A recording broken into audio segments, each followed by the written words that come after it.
Hey guys, how's it going? I thought I would just show you a little behind the scenes of a piece I'm working on right now and how I get the little star effect that I have going there. So yeah, so the first thing I do is I do a line drawing of my piece on transfer paper. So here I have the line drawing of the piece on transfer paper, and then the first step after that is to cut out the background. So because I'm trying to get a star effect, I want to cut out any areas of the background where I want the stars to appear, leaving everything in the foreground that won't have any stars on it. So I just go ahead and I cut all the way around everything, including little details. As you'll see in a sec, I go through the wings and cut out all the little spaces between the wings and everything, just so that the only image left is the image that's on the foreground. And here you can see I'm just going through the wings and making little details in between them. That's because I want the stars to land between the wings as well, because they are part of the background. So yeah, this piece is a piece about transformation, and this video will show you a little bit of the piece, but it'll be pretty rough and unfinished. So you'll see the final piece soon.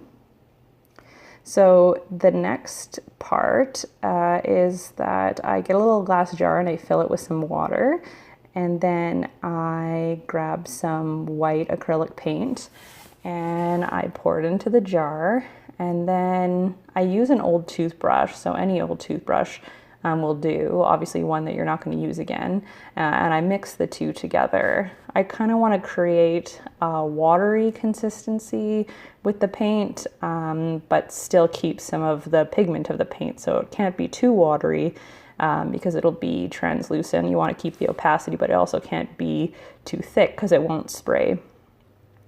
So here is the background that I painted so far about this piece, and then I have the transfer paper with my foreground on it. And I just place that down onto the background, and then I use painter's tape to tape down. This is because I don't want it to move around at all when I start spraying the stars on, and I want it to be pretty accurate. So any part that's going to be covered on top, any part of the foreground, I'm just taping down here on top of the background. You can see there's a lot of rough edges on the background there, that those will all be covered up with the moon and this transformative creature on top once I start painting. So it's okay that it looks a little rough right now. And then here you'll see I decided just to cut off all those little bits of the wing as opposed to taping each little part down, so that the paint will fall in between all those little detailed areas and I don't have to worry about taping it all down. I'll just grab one last little piece of tape here and pop it in there, and then I'm ready to spray.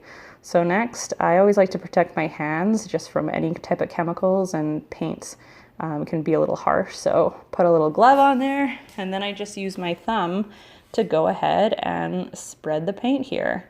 So I do a couple sprays at the side just before I start spraying to make sure that no globs are going to fall down, and then I get to work here. Now sometimes when you flick the brush, you'll have like a big glob fall down, like right there. That's okay, just gotta keep going. And I like to add thicker stars after anyway to create an effect of different varying sizes and everything. So I just kind of go with it. Any place that gets like a massive glob of paint is totally fine. I go over it quite a few times to get quite a bit of a celestial star effect, and as you can see here, this is what I have left. So once it's dry, I take the transfer paper away, and then I'm ready to paint my foreground. Yeah, it's looking kind of rough, but it turned out really, really great. So I can't wait for you guys to see it. Thanks so much for watching, and I will see you guys soon. Ta-da! See you later. Bye.